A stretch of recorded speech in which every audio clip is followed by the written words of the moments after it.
반갑습니다. 안녕하십니까?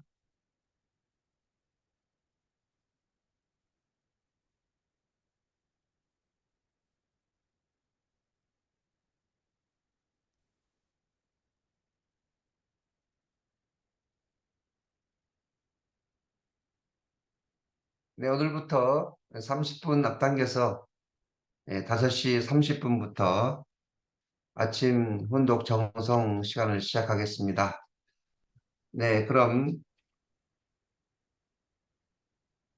천일국 11년 철력 5월 2일 양력 2023년 6월 19일 남양주 참사랑 가정교회 아침 혼독 정성을 시작하겠습니다. 하늘 부모님과 전진 참부모님께 경배 올리겠습니다. 경배 바로 가정맹세 시작하겠습니다. 가정맹세 1. 전일국 주인 우리 가정은 참사랑을 중심하고 본향 땅을 찾아 본연의 창조 이상인 지상 천국과 천상 천국을 창건할 것을 맹세하나이다. 2. 천일국 주인 우리 가정은 참사랑을 중심하고 하늘 부모님과 참 부모님을 모시어 선주의 대표적 가정이 되며 중심적 가정이 되어 가정에서는 효자, 국가에서는 충신, 세계에서는 성인, 천주에서는 성자의 가정의 도리를 완성할 것을 맹세하나이다. 3. 천일국 주인 우리 가정은 참사랑을 중심하고 4대 심정권과 3대 왕권과 황조권을 완성할 것을 맹세하나이다. 4. 천일국 주인 우리 가정은 참사랑을 중심하고 하늘 부모님의 창조 이상인 천주 대가족을 형성하여 자유와 평화와 통일과 행복의 세계를 완성할 것을 맹세하나이다. 5. 천일국 주인 우리 가정은 참사랑을 중심하고 매일 주체적 천상세계와 대상적 지상세계의 통일을 향해 전진적 발전을 촉진할 것을 맹세하나이다. 6. 천일국 주인 우리 가정은 참사랑을 중심하고 하늘 부모님과 참 부모님의 대신 가정으로서 천을 움직이는 가정이 되어 하늘의 축복을 주변에 연결시키는 가정을 완성할 것을 맹세하나이다. 7. 천일국 주인 우리 가정은 참사랑을 중심하고 본연의 혈통과 연결된 유한한 생활을 통하여 심정문화 세계를 완성할 것을 맹세하나이다. 8. 천일국 주인 우리 가정은 참사랑을 중심하고 천인국 시대를 맞이하여 절대신앙, 절대사랑, 절대복종으로 신인의 일체 이상을 이루어 지상천국과 천상천국의 해방권과 숙방권을 완성할 것을 맹세하나이다. 아주. 네, 기도 드리겠습니다. 존귀하신 하늘 부모님, 사랑 많으신 천지인 참부모님, 한 주일을 출발하는 월요일이옵니다. 오늘도 이 새벽 아침 정성의 귀한 시간을 드릴 수 있게 허락해 주심에 감사드립니다. 하늘 부모님의 무한하신 생명의 말씀을 통해서 하루를 활짝 출발할 수 있는 은혜 앞에 진심으로 감사드립니다.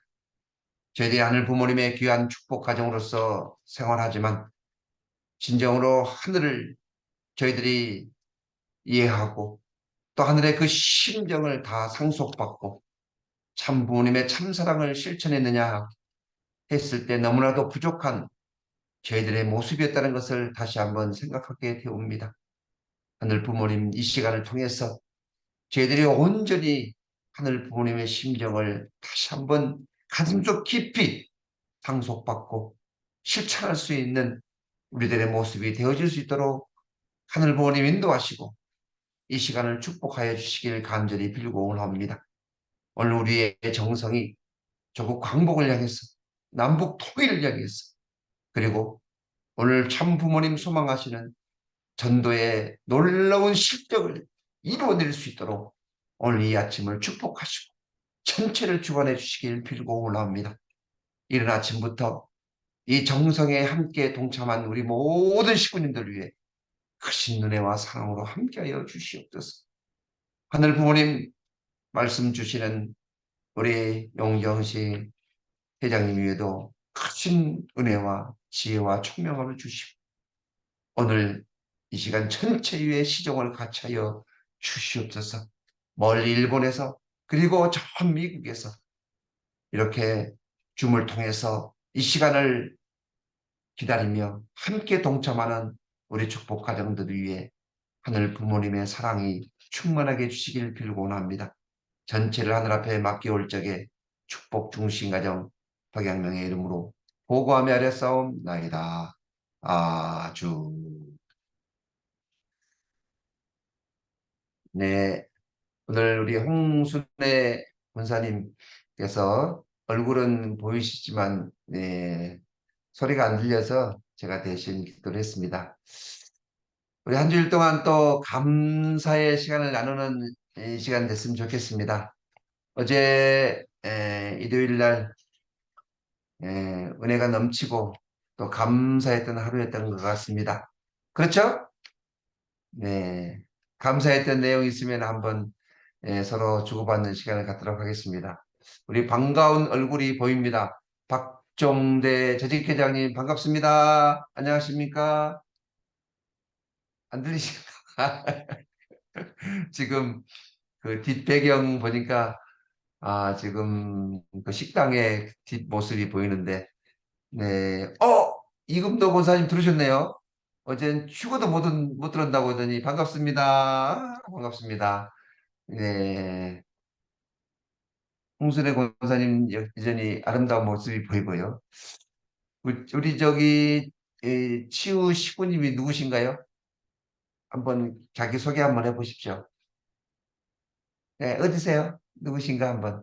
네, 음소거 한번 하시고요. 한번 자기 소개 한번 하십시오. 제, 안녕하세요. 안녕하세요. 제 한국말 못해요. 네, 어디서 이게 연결하신 거예요? 지금 영등포에서 살아요. 아, 제 영도, 한국말 못해요. 네. 어느 나라예요? 사실 어느 네, 나라 분? 네만 사람입니다. 네만, 대만. 네, 반갑습니다. 어, 네, 타이완, 네, 타이완. 네, 네, 네, 네. 아주 반갑습니다. 네. 네. 또 감사했던 내용 어제 우리 만물의 날이어서 우리 식구님들께서 정말 풍성하게 아주 과일을 많이 준비를 해 주셨는데 서로 드시는 동안에 우리 청년들 그리고 성학생들이 정말 스스로 이렇게 부모님들을 도와주는 모습이 아주 정말 아름다워 보였습니다. 우리 청년 성학생들 정말 감사드립니다. 네, 아주 풍성하게 아주 은혜로운 시간이었다고 생각이 되어집니다. 아, 우리 많은 분들이 감사의 그런 마음은 다 있는데 너무나 사소한 거라고 생각해서 말씀을 안 하시는 것 같아요.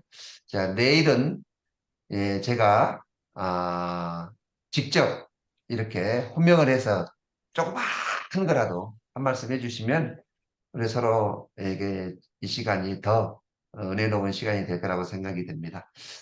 네, 다음은 우리 영정식 대교장님의 귀한 말씀을 듣도록 하겠습니다. 우리 박수로 환영하겠습니다. 감사합니다. 어, 사랑하는 남양주 가정교회 식구 여러분, 안녕하십니까? 오하요 고자이마스. 그리고 해외에서도 이렇게 동참해 주신 여러분께 진심으로 감사를 드립니다. 어제는 제60일의 참만물의 날 및 협회 창립 69주년을 기념하는 날이었습니다. 어제 일요일 예배는 많은 식구들을 만날 수 있어서 너무나도 행복했습니다. 남양주 참사랑 가정교회 아침 훈독회는 먼저 참어머님의 자서전을 읽고 다음은 천일국 시대의 신앙생활 강좌라는 그런 내용을 가지고 진행하고 있습니다. 그러면 먼저 참어머님의 말씀을 분독하도록 하겠습니다. 오늘의 말씀의 제목은 평화의 어머니 47에서 48쪽에 나오는 독생녀를 탄생시키기 위한 하늘의 섭리와 정성이라는 제목이 되겠습니다. 먼저 읽어보도록 하겠습니다. 어머니 홍순의 여사는 1914년 음력 2월 22일 평안북도 정주에서 태어나셨습니다. 독실한 기독교 신앙을 지닌 아버지 홍유일 선생과 어머니 영변조씨 조원모 여사 슬하에서 탄생한 일남 일녀 중 맏딸이었습니다. 외할머니는 조선시대의 부유한 선비였던 조한준의 직계 후손으로 그 동네는 벼슬을 한 사람들이 모여 사는 기와집촌이었습니다. 그곳 정주에 달래강 다리가 있었습니다. 커다란 돌을 차곡차곡 쌓아 만든 튼튼한 다리였지만 세월이 흐르면서 낡고 허물어져 건너 다니지 못하게 되었습니다. 사람들은 먹고 사는 일에 바빠 그냥 방치해 두었습니다. 그러자 홍수에 휩쓸리고 모래더미가 밀려와 강바닥에 묻혀버리고 말았습니다. 그런데 예전부터 전해 내려오는 이언이 있었습니다. 달래강 다리에 바위를 깎아서 세워놓은 장승 표석이 묻히는 날에는 나라가 없어지고 드러나는 날에는 조선 땅에 신천지가 펼쳐지리라. 중국 사신이 두만강을 건너와 한양으로 가려면 달래강을 건너야 하는데 다리가 망가져 건널 방도가 마땅치 않았습니다. 나라에 돈이 없어 다리 놓아줄 사람을 찾기 위해 방을 붙였습니다. 그때 조한준 할아버지가 가진 재산을 전부 털어 돌다리를 새로 놓았습니다. 네모난 돌을 빈틈없이 쌓아 튼튼하게 올리고 그 밑으로는 배가 지나다닐 수 있을 만큼 널찍하게 만들었습니다. 조한준 할아버지는 다리를 새로 만드는데 전 재산을 다 쓰고 엽전 3푼을 남겨놓았습니다. 다음 날 다리 준공식에 신고 갈 집신을 사기 위해서였습니다. 그날 밤 꿈에 하얀 옷을 입은 할아버지가 나타나 말했습니다. 한준아, 내 공이 크구나. 그래서 너희 가문에 손자를 보내려고 했는데 남겨놓은 엽전 3푼이 하늘에 걸려 공주를 보내겠노라. 꿈에서 깨어나 의아한 생각이 들어 달래강에 가보니 언덕 위에 이제까지 없었던 돌 미륵불이 생겨나고 있었습니다. 그 미륵이 얼마나 영험했으면 누구든지 말을 타고 그 앞을 그냥 지나가지 못했습니다. 말에서 내려 절을 하고 나서야 갈 수 있었습니다. 동네 사람들이 별 신기한 일이 다 있다며 경건한 마음으로 그 위에 집을 지어 돌 미륵이 비바람을 맞지 않도록 했습니다. 이렇듯 충정 어린 조한준 가문을 통해서 하늘은 신앙심 깊은 조원모 할머니를 보내셨고 그분에게서 신앙심이 더욱 깊은 홍순의 할머니가 탄생하셨습니다. 한반도에 하나님이 사랑하는 독생녀를 탄생시키기 위한 하늘의 섭리와 정성이 그 옛날 조한준 선조로부터 시작되어 나에게까지 면면이 이어져 내려왔습니다. 그런 말씀하셨습니다. 사랑하는 식구 여러분, 여기서 우리가 달래강 전설을 통해서 배우는 교훈이 있습니다. 그 교훈은 하나님의 뜻을 위해서는 사적인 요소가 없이 100%, 120% 온전한 정성을 드리라고 하는 것입니다. 한 1%도 자기를 생각하지 말라는 것입니다. 100%, 120% 절대 정성, 절대 헌신을 하라고 하는 것입니다. 신앙의 노정은 단 1%도 사적인 것을 허용하지 말라고 하는 것입니다. 내 자신이 하늘 앞에 100% 순수한 제물이 되라고 하는 것입니다. 그래서 참부모님은 절대 부정, 절대 신앙, 절대 사랑, 절대 복종이라는 말씀을 대단히 강조하십니다. 왜냐하면 절대라는 말은 나라고 하는 사적인 요소가 1%도 있어서는 안 되기 때문에 그러한 것입니다. 조한준 할아버지는 자기가 남겨놓은 엽전 3푼을 자신을 위해서 사용한 것이 조건이 되어서 그 가문에 독생자가 아닌 독생녀를 보냈다고 하는 내용인 것입니다. 구약 섭리의 시대의 섭리적인 중심 인물이었고 신앙의 아버지였던 아브라함도 적은 비둘기 하나 쪼개지 않은 것이 실패의 조건이 되었습니다. 조한준 할아버지의 노종을 놓고 보더라도 하늘 앞에 산재물이 되려면 100% 순수한 재물이 되어야 한다고 하는 것입니다. 이것을 보면 하늘 뜯기를 가는 데는 100% 자기 부정을 요구한다는 것을 배울 수가 있습니다. 단 1%도 사탄에게 내주어서는 안 된다고 하는 것입니다. 100% 하늘 것이 되라고 하는 말씀인 것입니다.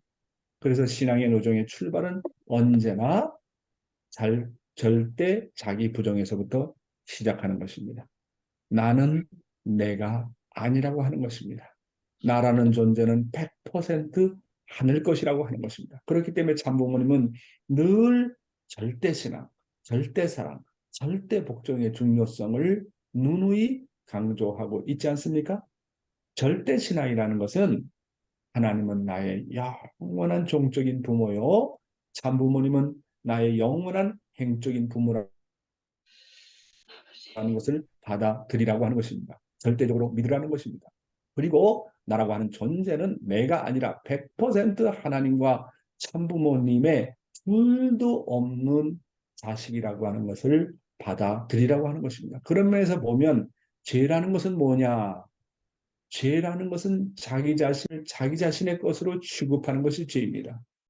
나자, 나다, 나. 이 나자가 들어가는 것이 모두 사적인 것이 되는 것입니다. 나의 몸, 나의 자식, 나의 부인, 나의 남편, 나의 부모, 나의 재산, 나의 명예 등 이 모든 나자가 들어가는 것은 사적인 것이 된다고 하는 거예요. 따라서 절대신앙이라는 것은 모든 것을 하늘 것으로 취급하고 모시는 것입니다. 그래서 나는 내가 아니라 하나님의 것이요 나는 하나님의 자녀라고 절대적으로 믿고 나 자신을 하늘 것으로 섬기고 모셔야 합니다. 나는 내가 아닙니다. 나는 하나님의 실체입니다. 나는 하나님의 대신자입니다. 또한 나의 상대, 나의 남편, 나의 아내 또한 나의 것이 아니라 하늘 것이라고 생각하고 상대를 하나님으로 섬기고 모시는 것이 신앙의 첫 출발인 것입니다. 내 자녀는 나의 것이 아니라 하나님의 아들과 딸이라고 생각하고 섬기고 모셔야 되는 것입니다. 아버님께서 걱정을 많이 하시지 않습니까? 응? 축복을 받고도 2세들 말이야. 너희들 2세, 3세를 어떻게 낳았어? 너들 왜 그런 자식을 낳았어? 그렇게 말씀하시는 이유가 뭐냐면 내가 내 자신을 나라고 생각하고 내 자식을 내 소유물로 생각했기 때문에 그런 결과를 가지고 그런 결과가 나타났다고 하는 겁니다. 사랑하는 식구 여러분, 아버님 말씀하십니다. 나자라는 것이 들어가면 나라고 하는 요소가 들어가면 부정을 탄다는 거예요. 한마디로 재수가 없어진다는 겁니다. 하나님이 기분 나빠하신다는 겁니다. 너는 하나님의 것인데 너는 내 것인데 어떻게 너를 너라고 취급하느냐. 기독교에서는요. 믿음과 소망과 사랑을 이야기합니다. 믿음이라는 것은 하나님을 아버지라고 절대적으로 믿고 예수 그리스도가 구세주요 메시아라는 것을 절대적으로 믿으라는 것입니다. 그렇게 믿지 않았던 하나님, 그런 믿지 않았던 하나님을 절대적으로 믿고 살아있는 하나님으로 믿으면 어떤 일이 벌어집니까? 하나님이 존재하고 그 아버지가 진짜 나의 아버지라는 것을 믿으면 나의 마음이 어떤 변화를 가져옵니까? 나에게는 상상할 수 없는 소망과 희망이 생깁니다. 내가 아무것도 할 수 없다고 생각했는데 천지를 창조하신 절대 전능 전체 전본 전반 전권의 그 아버지가 바로 나의 아버지라니. 진짜 그분이 나의 아버지야? 진짜 하나님이 살아있어? 진짜 나는 하나님의 자식이야? 이렇게 믿게 되면 그것이 사실이지만 타락한 인간은 믿음에서부터 시작되지 않습니까? 그것이 진짜고 그것이 진짜라고 믿으면 힘이 부쩍부쩍 솟아난다는 거예요. 아무리 어려운 역경도 살아있는 하나님의 이름으로 눈치 못할 것이 없다라고 하는 어떤 역경도 극복할 수 있다고 하는 확신과 신념과 소망이 생긴다는 거예요. 그래서 절대 믿음에는 반드시 소망이 동반합니다. 절대적으로 믿으면 어려운 상황 가운데서도 소망이 생깁니다. 꿈이 생깁니다. 내 자신이 신앙생활 가운데서 쉽게 좌절하고 포기하고 힘이 나고 불만 불평이 생기고 비교하는 마음이 생기고 왜 그렇습니까? 하나님을 믿지 않았기 때문에 그렇습니다. 내 자신이라고 생각하기 때문에 그렇습니다. 한마디로 믿음이 없기 때문입니다. 나를 중심 삼고 살면 늘 좌절합니다. 힘이 나지 않습니다. 그것은 자신의 것으로 취급하기 때문입니다. 자신을 인간적으로 취급하기 때문입니다. 내가 하나님 것인데 불가능이 무엇이 있겠습니까? 이렇게 하늘을 절대적으로 믿으면 거기에 반드시 소망이 생겨나고 소망이 생겨나는 거기에는 반드시 사랑이 동반된다고 하는 사실입니다. 부모가 자식을 믿으면 거기에 무한한 소망이 생기고 무한한 사랑이 가는 것 같이 우리의 신앙의 노정은 믿음, 소망, 사랑의 노정입니다. 그래서 사랑의 노정을 시작하려면 믿음에서부터 시작해야 돼요.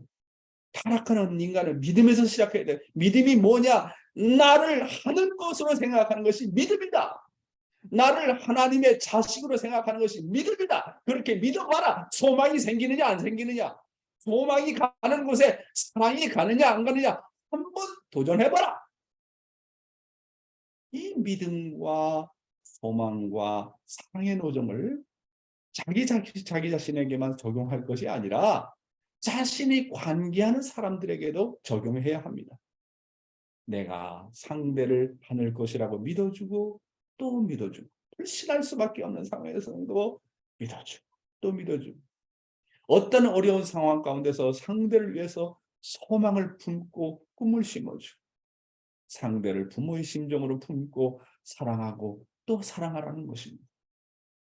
이것을 성약시대에 와서 참부모님께서는 절대신앙, 절대사랑, 절대복종으로 이야기하십니다. 절대신앙과 절대사랑 사이에는 절대소망이라는 말이 필요하지만 참부모님은 절대신앙과 절대소망을 한꺼번에 말씀하고 계십니다. 그래서 여기에서 절대복종이라는 말은 추가로 이렇게 말씀하셨는데 아버님께서 말씀하시기를 절대복종은 1%도 자기가 없고 절대복종은 절대신앙과 절대사랑의 기대 위에서 이루어지는 것이기 때문에 가장 높은 차원이라고 했습니다. 절대복종은 절대사랑보다 위에 선다고 했습니다. 절대신앙보다 위에 선다고 했습니다. 왜 그럴까요?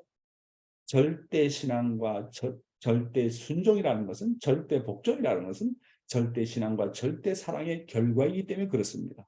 아니 절대 신앙하지 않는데 절대 복종이 됩니까? 절대 사랑하지 않는데 절대 복종이 됩니까? 절대 신앙과 절대 사랑이 없이는 절대 복종은 절대로 이루어지지 않는다고 하는 것입니다. 자, 조한준 할아버지를 통해서 배우는 교훈은 뭡니까? 1%도 자기를 허용하지 말라. 100% 순수한 재물이 되라. 그런 것입니다. 자, 오늘 천일국 시대의 신앙생활에 대해서 말씀드리겠는데요. 오늘의 제목은 사랑과 심정의 차이는 무엇인가 하는 것입니다. 먼저 부모님의 아버님의 말씀을 읽어보도록 하겠습니다. 사랑과 심정의 차이. 하나님은 태초에 광대한 우주를 만들어 놓으시고 그 중심으로 아담과 해와를 세우셨습니다. 아담과 해와를 만들 때 만물의 모든 요소를 가지고 만드시고 많은 것을 부여하셨는데 그 중에서 가장 중요한 것이 심정입니다. 이 심정이 완전히 하나 되면 하나님이 온 우주를 지으시고 바라셨던 창조 이상이 완성되는데 그것이 바로 사유기대를 이루는 것입니다. 사유기대의 중심은 사랑이고 사유기대의 핵은 심정입니다. 모든 존재의 가장 핵심적인 기점은 심정인 것입니다. 이거 대단히 중요한 말씀입니다. 말씀의 핵심입니다. 참부모님은 성경의 핵심을 분명히 아시고 말씀하셨습니다. 참아버님께서 말씀하셨습니다. 성경의 중심이 뭐냐? 기독교인들 성경의 중심이 뭔지 압니까? 성경의 중심이 뭐냐? 성경의 중심은 예수다. 그러면 예수의 중심은 뭐냐? 예수의 중심은 사랑이다. 그러면 사랑의 중심은 뭐냐? 사랑의 중심은 주체와 대상이다. 주체와 대상. 신랑과 신부가 없으면 사랑을 실현할 수 없다. 그래서 아담에게는 해와가 필요하고 해와에게는 아담이 필요했다. 이 땅에 후아담으로 오시는 예수도 그의 대상인 신부가 필요했다.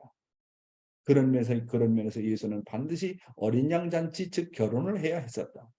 이렇게 참 아버님은 성경을 정확하게 꿰뚫어 보셨습니다. 그런데 기독교는 그렇게 성경을 수없이 읽으면서도 성경의 본질, 참 어머니께서 말씀하시는 예수의 본질을 몰랐던 것입니다. 그런데 여기서 또한 중요한 아버님의 말씀이 있습니다. 하나님께서 인간을 지으실 때 모든 만물의 요소를 가지고 지으셨는데 중요한 것이 뭐라고 그랬습니까? 심정이라고 하셨습니다. 그런데 하나님의 창조의 이상이 완성하려면 바로 심정을 완성해야 되는데 그것은 사유기대를 통해서만 이루어지고 이 사유기대의 핵이 바로 심정이라고 말씀하셨습니다. 참아버님의 말씀에 의하면 사랑은 외적이고 심정은 사랑보다 더 깊고 보다 내적이라고 말씀하셨습니다.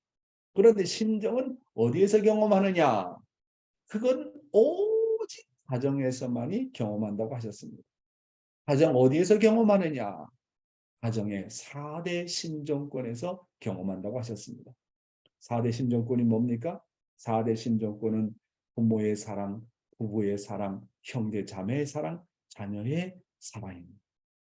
그러면 이 4대 심정권의 기대는 어디냐? 그것이 바로 가정이라고 말씀하셨습니다. 그래서 하나님의 심정은 부모의 심정과 부부의 심정과 형제 자매의 심정과 자녀의 심정을 통해서 나타나기 때문에 남편 없이는 영원히 하나님의 심정을 체휼할 수 없어요. 아내 없이는 영원히 하나님의 심정을 체휼할 수 없어요. 부모 없이는 하나님의 심정을 체휼할 수 없고 형제 자매 없이 부모의 심정을 하나님의 심정을 체휼할 수 없고 자녀 없이는 하나님의 심정을 체휼할 수 없어요. 따라서 가정이라고 하는 것은 하나님의 심정을 체휼할 수 있는 곳이라는 거예요. 가정을 떠나서 절대로 하나님 못 만나요. 이거 얼마나 중요한지 몰라요. 절간에 가서 목탁을 두드리고 기도한다고 하나님 심정 만납니까? 교회에 가서 예배 본다고 하나님 심정 체휼할 수 있습니까? 하나님의 심정을 체휼하는 것은 다른 것이 아니에요. 가정입니다. 가정. 부모를 모셔보지 않고 하나님이 부모인지 그 심정을 체휼할 수 없지 않습니까? 자식 없이 어떻게 부모의 심정을 헤아릴 수 있겠습니까? 그러면서 그렇기 때문에 가정이라는 것은 하나님의 심정을 체휼하는 것이다. 그러므로 가정을 떠나서는 하나님을 만날 수 있는 길은 세상 어디에도 없습니다. 개인적으로 하나님을 만나고 하나님의 심정을 채우라는 것은 한계가 있어요. 사랑하는 식구 여러분. 여러분은 어디에서 하나님을 찾고 있습니까? 골방에서 기도한다고 하나님을 만나는 게 아닙니다.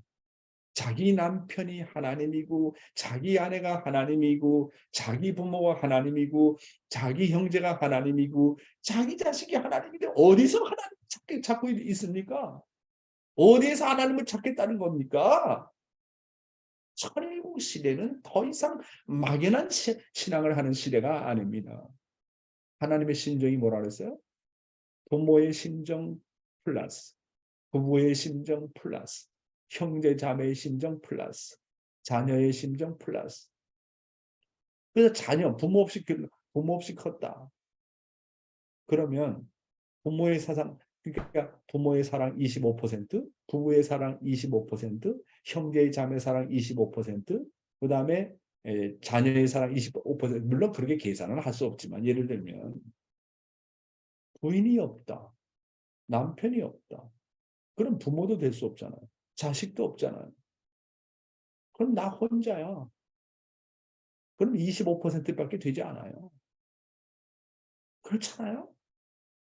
하나님을 만나는 길은 이 4대 심정권이 어우러지지 않으면 만날 길이 없다는 거예요. 아버님의 가르침은 절대로 막연한 가르침이 아닙니다. 하나님이 인간에게 주신 아름다운 선물이 있나니 그것은 심정이라고 말씀하셨습니다.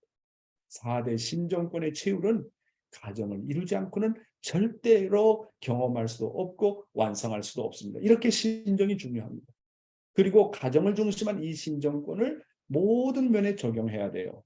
그래서 심정적인 하나님, 심정적인 부모, 심정적인 부부, 심정적인 형제, 심정적인 자녀가 되어야 되고 더 나아가서 심정적인 종족, 심정적인 사회, 국가, 세계로 확대되어서 나가야 됩니다. 이것이 바로 이상 세계라고 하는 것입니다. 다음 내용 읽어보겠습니다. 사랑과 심정 차이. 그러면 사랑과 심정은 어떻게 다른가? 보통 사랑이라고 하면 마음이 들떠있는 기분을 느끼고 심정이라고 하면 마음과 밀접한 관계가 있는 것처럼 느낍니다. 그런데 심정은 사방성을 가지고 있습니다. 그러므로 심정이 사랑보다 더 전체의 중심이 됩니다. 심정은 사랑의 과정을 거친 결과적인 입장과 같은 것입니다. 그래서 심정은 입체적인 세계의 중심이 됩니다. 그러므로 우리 통일교회는 지금까지 사랑의 세계보다도 심정의 세계를 창건하고자 주장해 온 것입니다. 사랑의 핵심이 뭐라고 했어요? 사랑의 핵심이 뭐라고 했습니까? 심정이라고 했습니다. 그래서 심정을 중심 삼고 모든 면에서 심정 문화를 창건해 나가야 되는 것입니다. 따라서 모든 것이 심정과 연결이 되지 않으면 하나님과 관계가 없어요. 왜? 하나님의 핵심이 심정이기 때문에 그렇습니다. 그래서 아버님이 이런 말씀하셨습니까? 철학도 심정 철학이 되어야 되고 과학도 심정 과학이 되어야 되고 신학도 심정 신학이 되어야 되고 언어도 심정 언어가 되어야 되고 음악도 심정 음악이 되어야 되고 더 나아가서 경제도 정치도 종교도 미디어도 예술도 모두 심정 경제, 심정 정치, 심정 종교, 심정 미디어, 심정 예술이 되어야 된다고 말씀하셨습니다. 그것이 바로 이상세계가 아니고 무엇이겠습니까?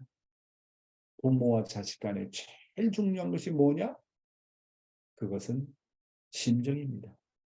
그냥 막연한 부자지 관계가 아니라 심정적인 부자지 관계가 되어야 한다고 하는 것입니다.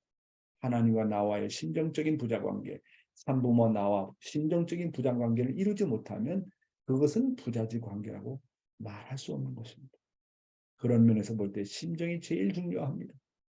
참 아버님께서 말씀하시기를 심정 없이 대하고 심정 없이 하는 일은 모두 죄라고 하셨습니다.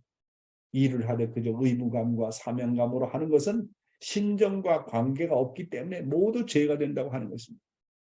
그래서 말을 해도 심정이 담긴 말을 해야 됩니다. 무엇을 주더라도 심정을 담아서 주어야 한다고 하는 것입니다. 다음 내용 보겠습니다. 심정은 반드시 가정을 중심 삼고 우러난다. 이와 같이 모든 것의 중심은 심정인데 이 심정은 반드시 가정을 중심 삼고 우러나는 것입니다. 그러한 심정이 하나님을 중심 삼고 연결되어 하나가 되어야 됩니다. 이때 하나가 되는 심정은 개인적으로도 가정적으로도 민족, 국가, 세계적으로도 하나가 되어야 됩니다.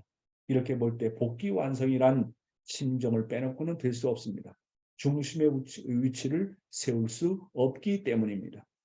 여기서 아버님께서 대단히 중요한 말씀을 말씀하셨습니다. 결국 복귀라는 게 뭐냐? 야, 그것은 심정 복귀라고 하는 것입니다. 심정이 뭐라고 했습니까?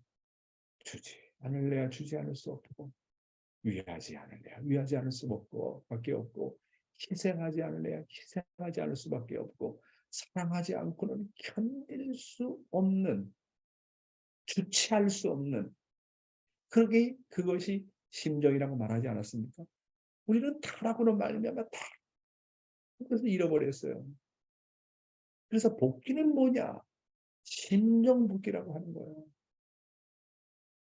심정 복귀는 조건으로 되어지지 않습니다. 의무감으로 되어지지 않습니다. 책임감으로 되어지지 않습니다. 심정 복귀는 오직 정말 마음이 우러나야 돼요. 진심을 담아야 돼요. 사랑을 담아야 돼요. 눈물을 담아야 돼요. 그러지 않고는 심정이 우러나지 않아요.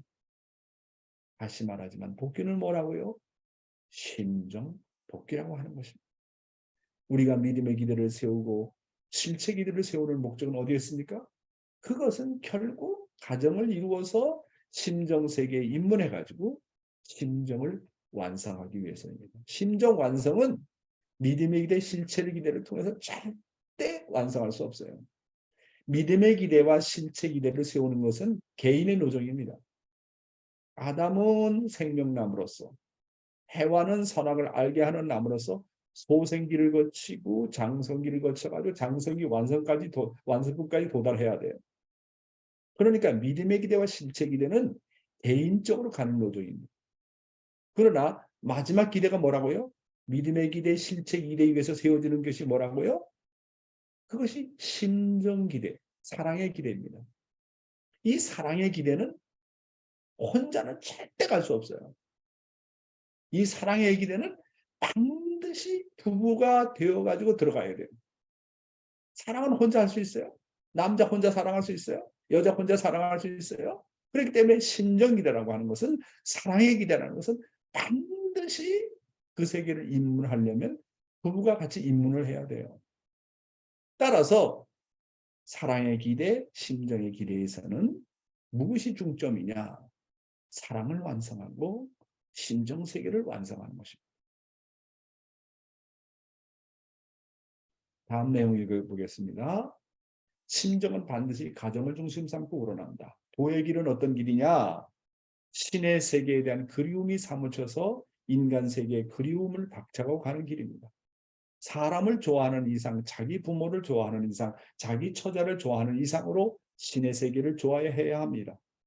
그것이 도의 길입니다. 그러면 얼마만큼 좋아해야 되느냐? 이것 이상 좋은 것이 없다고 할 정도로 되어야 됩니다. 사랑하는 식구 여러분, 아버님 뭐라고 그랬습니까? 도의 결론이 뭐라고요? 그것은 심정을 통해서 그리움을 가지는 것이라고 참아버님께서는 말씀하셨습니다. 사람을 좋아하는 이상 하나님을 그리워하라고 하셨습니다.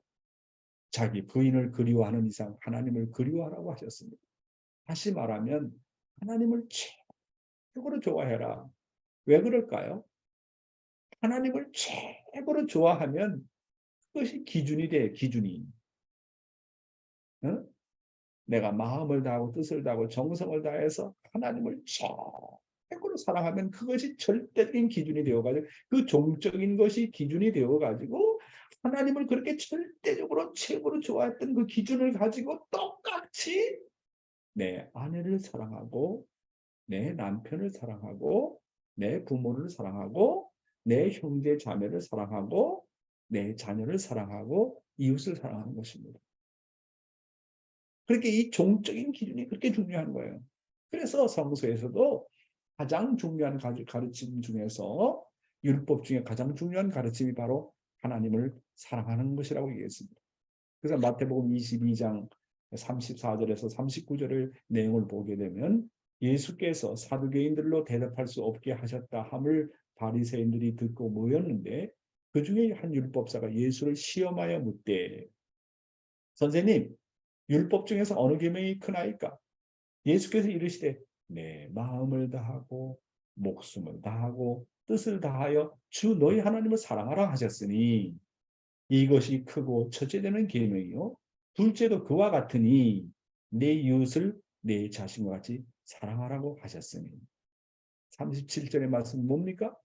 내 마음을 다하고 목숨을 다하고 뜻을 다해서 주 너희 하나님을 사랑하라. 이 말씀은 뭐냐면 하나님을 사랑하는 데 있어서 목숨을 걸라라는 거예요. 하나님을 타락한 인간이 하나님을 사랑하는 것은 간단치 않아요. 타락하지 않았으면 자연스러운 것인데 타락한 인간이 하나님을 찾아가는 길은 모든 것을 포기하고 가야 하는 길이기 때문에 쉽지 않아요. 그럼 하나님을 어떻게 살아야 되냐? 하나님을 어떻게 사랑해야 되냐? 마음을 다하라고 그랬어요. 목숨 다하라고 그랬어요. 다하라고 그랬어요. 목숨을 걸라 이거예요. 성경이 뭐라고 그랬습니까? 죽고자 하는 자는 살고 살고자 하는 자는 죽는다는 말은 하나님을 사랑하는 데 있어서 죽고자 하면 살고 살고자 하면 죽는다는 말이에요. 그런데 서양 사람들이 저보고 얘기를 해요. 자, 그렇다면 하나님이 자기 자신을 저렇게 뭐 마음을 다하고 목숨을 다하고 뜻을 다해서 죽으라고 그랬는데 하나님이 이기적이지 않습니까? 자기 자신만을 위하라고 하는 것이. 응? 하나님을 사랑하는데 자기 목숨을 걸라고 하니. 그런데 아버님의 말씀 가운데 아주 귀한 말씀이 있습니다. 아버님이 뭐라고 하신지 알아요? 부모는 먼저 실천하지 않고는 절대로 명령할 수 없다는 거예요.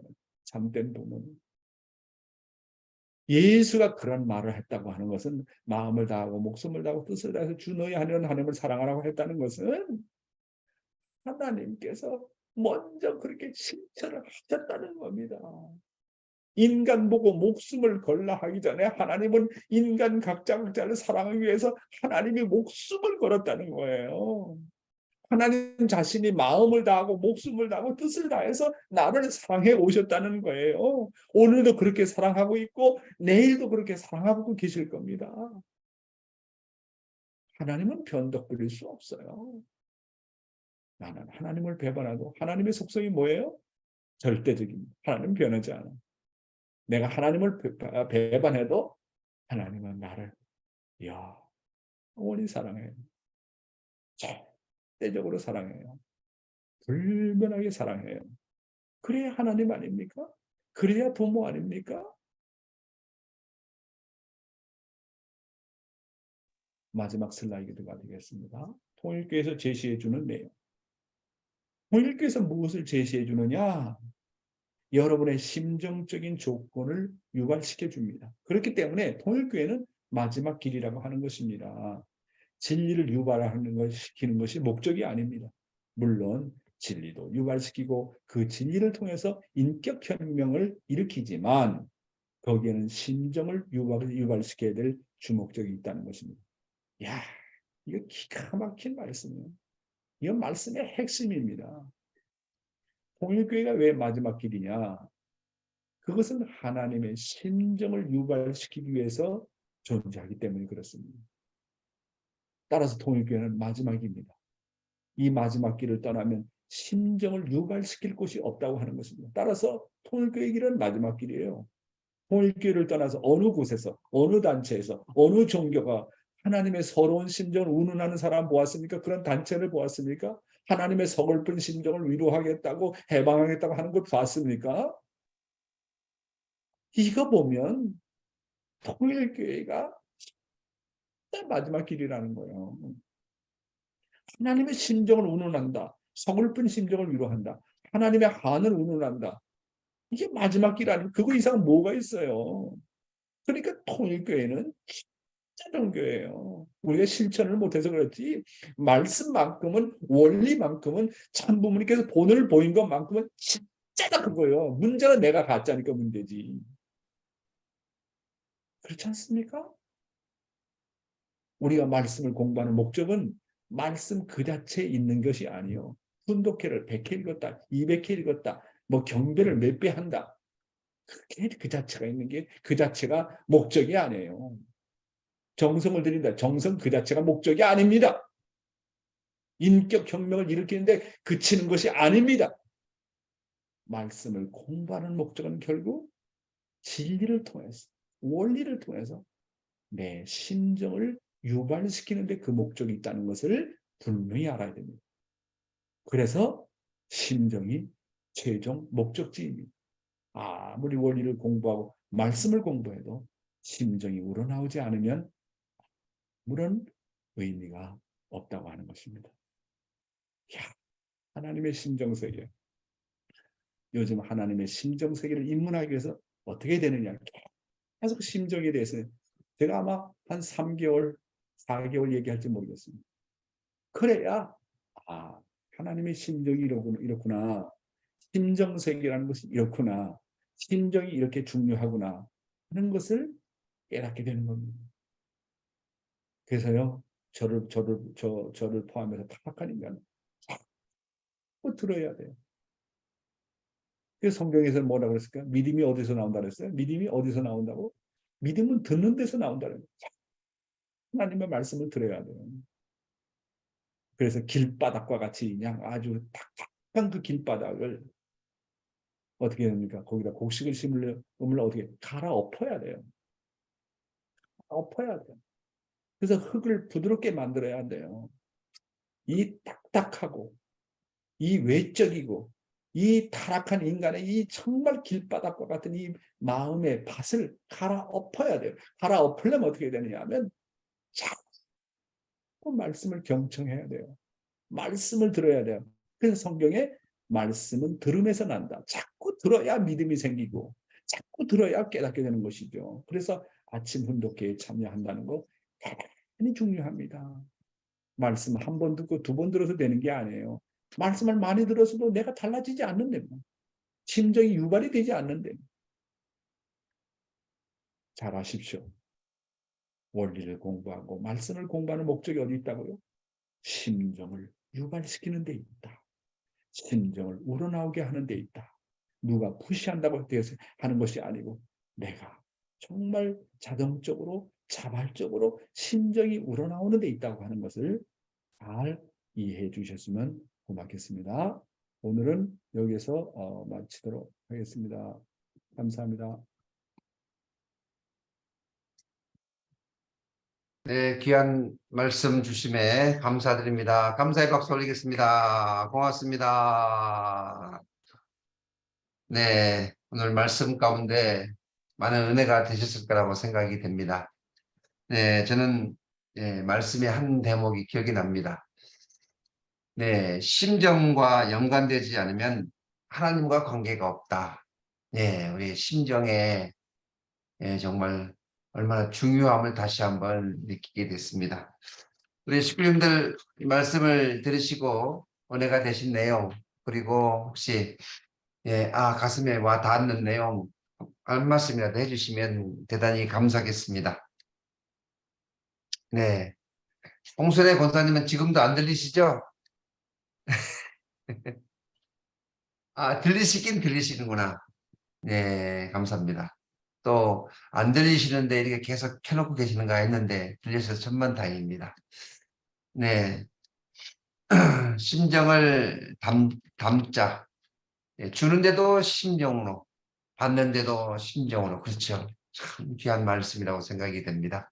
오늘 박 네, 목사님, 네, 내가 존경하고 사랑하는 우리 최정창 교수님께서 이렇게 오늘 이렇게 나오셨습니다. 너무 반갑고 우리 최 교수님 좀 간단하게 전체 식구들 앞에 인사 좀 해주시죠. 음소거 하시고요. 네. 반갑습니다. 그동안의 훈독회를 제가 아침 시간에 안 맞아서 지나놓고 낮에 이렇게 다 첫째 날부터 여섯째 날까지 봤어요. 그래서 오늘부터는 이제 직접 이렇게 참석하고 우리 애기 엄마는 또 이 업무대로 또 참석하고 오늘 이렇게 참석해 보니까 한 70명이 이렇게 모여서 귀한 말씀을 듣고 우리가 참 정성을 들이는데 오늘 말씀을 듣고 제일 제가 깨달은 것은 보통 말씀을 다루는 것이 사람들이 형식 논리에 의해 가지고 이 말씀을 다룹니다. 뭐 논리학을 보면은 주로 제 형식 논리학, 선업 논리학도 있지만은 그런데 용정식 대교우장님이 말씀을 다루는 것은 심정 논리로 말씀을 다루고자 한다는 그것이 정말 아주 훌륭하고 위대한 모습이 아닐 수 없습니다. 기독교 일본 목사들은 성경 몇 구절을 읽고 그것을 해석하면서 예화를 들어서 재미있게 이렇게 해나가지요. 그래서 기독교 목사들은 설교하는 게 그렇게 어렵지 않습니다. 저도 기성신학을 공부할 적에는 기독교에 직접 저 미아리에서 제가 목사로서 일을 하면서 또 우리 교회 일도 하고 그랬습니다. 그런데 우리 교회는 설교 말씀하는 게 얼마나 어려운 줄 모릅니다. 왜 그런가? 식구들이 이미 원리 말씀을 다 압니다. 아버님, 어머님의 말씀을 전부 다 직접적으로 또는 간접적으로 다 듣고 교육을 받아온 사람들이거든요. 그런데 그러한 수준 높은 우리 식구들에게 말씀을 한다는 것은 굉장히 사실 부담스러운 겁니다. 그래서 저는 이 세상에서 가장 어려운 직업이 목회직인데 그것도 통일교회의 목회직이다 이렇게 생각합니다. 네. 그런데 용정식 참 교회장님의 훌륭하신 점은 심정 논리로서 아버님의 말씀, 어머님의 말씀에 접근하고 그걸 다루고자 하고 그걸 애쓰는 모습이 정말 아주 훌륭합니다. 제가 과거에 신학교에 교수로 있을 적에 용정식 교회장님이 학생이었기 때문에 제가 가르쳤습니다. 그런데 요 근래부터는 제가 이제 용정식 교회장님에게 배우는 제가 학생이 됐어요. 아이고, 여러분들과 같이. 별 말씀을 다 하십니다. 아이고, 감사합니다. 이상입니다. 네, 감사합니다, 김 교수님. 저의 영원한 교수님이십니다. 네. 네, 정말 귀한 말씀을 주셨습니다. 네, 정말 대선배 가정이신데 또 말씀에 대해서 다시 한번 논리적으로 그리고 또 칭찬을 아끼지 않는 모습에 너무나도 감사드립니다. 우리 오늘 식구위원들 아침에 너무나도 은혜가 되셨을 거라고 생각이 됩니다. 한 분만 말씀해 주시면 감사하겠습니다. 우리 저기 누구실까요? 이금도 권사님 잘 들으셨어요? 네. 네. 입모습 소리는 안 들리는데 입모습을 보니까 잘 들으셨다고 그러시는 것 같습니다. 네. 원래 말씀을 하시려면 음성으로 해야지 이쪽에 들리거든요. 네. 고맙습니다. 네, 오늘은 이제 월요일 새 아침 이제 한 주일을 출발하는데요. 우리 식구님들 하시는 일 다 잘 되시고 그 승리를 거두시기를 바라겠습니다. 오늘은 목회자들도 월요일 날은 쉬는 날이에요.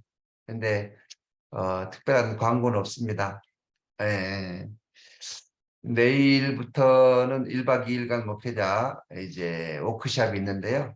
내일도 변함없이 아침 혼독 정성은 합니다. 네, 1년 365일 한다고 그랬잖아요. 꼭 참석해 주시고요. 오늘 30분 앞당겼는데 우리 식구님들께서 잘 지켜주시고 또 많은 분들이 참여해 주셔서 대단히 감사합니다. 우리가 목표로 하고 있는 120명은 금방 될 것 같아요. 예, 아직 안 들어오신 분들이 많이 계시기 때문에 금방 될 거라고 생각이 됩니다. 오늘 우리 식구님들 정말 대단히 감사하고요. 수고 많으셨습니다. 오늘은 제가 처음에 시작할 때 기도했으니까요. 마지막에 각자 기도하시는 걸로 할까요? 괜찮겠습니까? 네, 각자 120명 승리 참 어머님을 모시고 예배드릴 승리를 기원하면서 각자 기도하겠습니다. 하늘 부모님, 참 부모님, 은혜와 사랑 앞에 감사드립니다. 오늘도 이렇게 귀한 말씀을 통해서 심정이 우러나오는 귀한 말씀, 그리고 생명의 말씀을 주시니 감사드립니다. 하늘 부모님의 은혜와 사랑 앞에 감사드립니다. 참 부모님의 영광,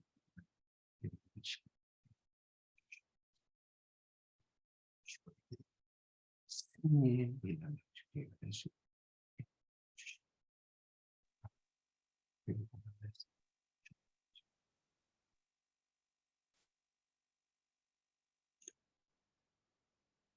아주 식구 여러분, 오늘 하루 정말 수고 많으셨. 새로운 하루 힘차게 승리하는 하루 되시기를 바라겠습니다. 네, 감사합니다. 네, 감사합니다. 식구 감사합니다. 여러분. 오늘 하루도 건강한 하루 되십시오. 감사합니다. 사랑합니다. 김동기 장로님, 감사합니다. 송봉석 권사님, 동력군, 조원기 권사님, 모두 이금도 권사님, 김성태 장로님, 감사합니다. 감사합니다. 미역보상, 나오시 목시, 문화식 장로님 네 분 감사합니다. 나침이상 최성숙 권사님 모두 감사합니다. 홍순애 권사님,